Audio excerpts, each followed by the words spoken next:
Hey guys, Jess Modaff here, and today I'm going to be giving you a little bit of insight into how I went about learning the songs from Dear Evan Hansen by ear.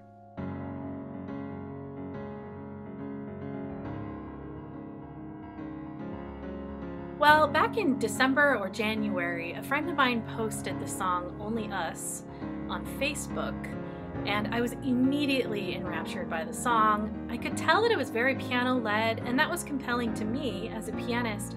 I felt like it was something that I could actually eventually learn.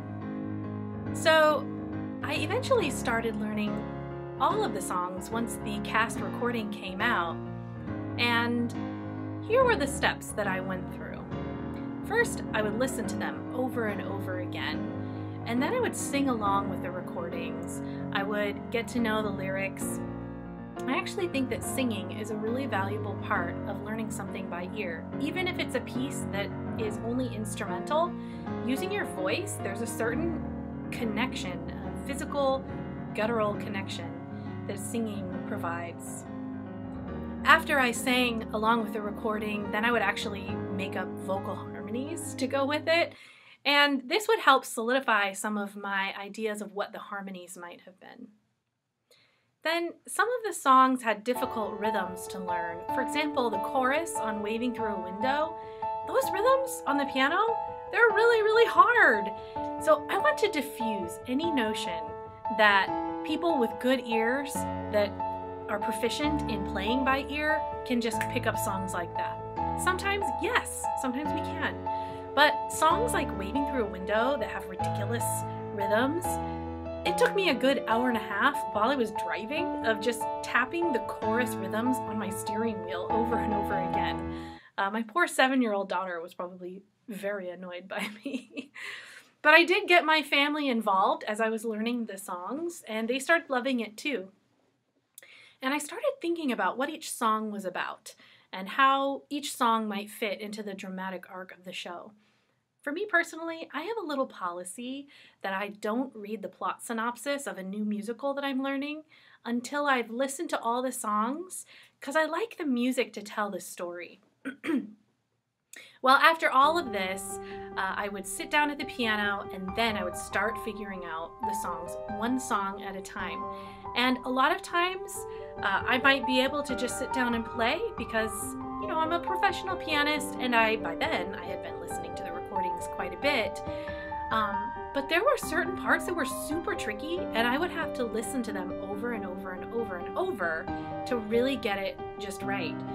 You know, my poor husband has endured a lot of practice sessions of me jamming out with the soundtrack, but rewinding and getting things wrong and trying to figure it out.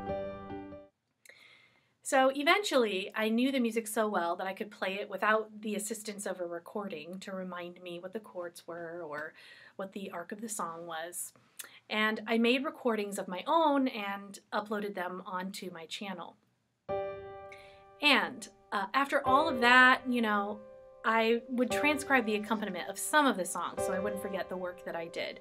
Now this last piece is something that really you can only do if you've been trained in how to transcribe or how to read music and that sort of thing. You know, a lot of us can just write down, this is what I did. I was on vacation and I was transcribing the chords in the car.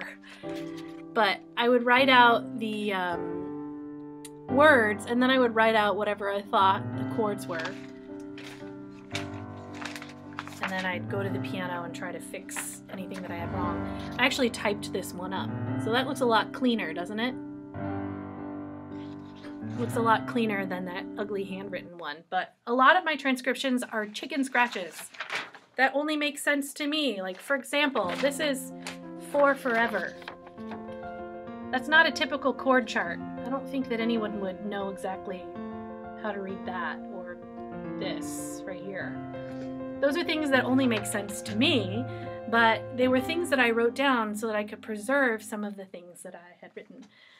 Others, like the song Only Us, I've transcribed absolutely everything from start to finish. This is 100% my transcription work, and I teach transcription at a college, so you know, this is a very specific skill, but it has really helped my musicianship. So anyway, that's the process that I took to learning the Dear Evan Hansen songs by ear and learning them on the piano. I feel like taking on a big project like this is super valuable. It's actually what I would recommend if you are beginning in your ear training journey and you don't really know what to do. I would suggest choosing a single song or a musical, or you could choose a ballet movement or a symphony movement or a jazz solo that you love a lot and spend weeks with it.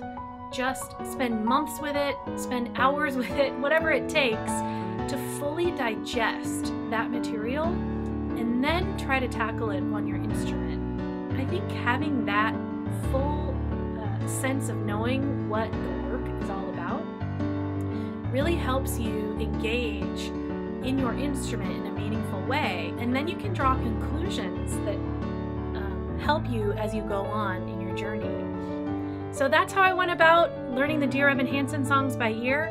If you guys have any other suggestions with tutorials that I can do to give you any insight onto becoming a better musician, a better theater artist, a better pianist, let me know by writing those in the comments. Otherwise, happy playing, happy singing, and have a great day.